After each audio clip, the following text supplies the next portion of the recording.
Naligaw tayo kanina guys. Naligaw ang inyong Pinoy Scout. Kaya gagamit tayo ngayon ng ng kompas. Kasi naligaw tayo. Hindi natin alam kung saan tayo lalabas. Kasi wala tayong mapa. Pero nasa norte tayo. Nasa north part tayo ng ano natin. Nasa north part tayo ng park. Kaso nga lang titig natin. Pero dapat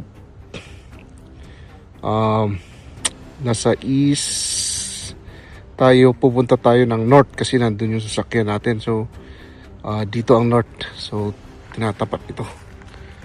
Tingnan natin muna. Yan. Tingnan natin muna. Okay. Yan. Okay. So it's 360. Okay, yan. So pag yan. So dyan ang norte. So nandun nakapark ang sasakyan natin sa may norte.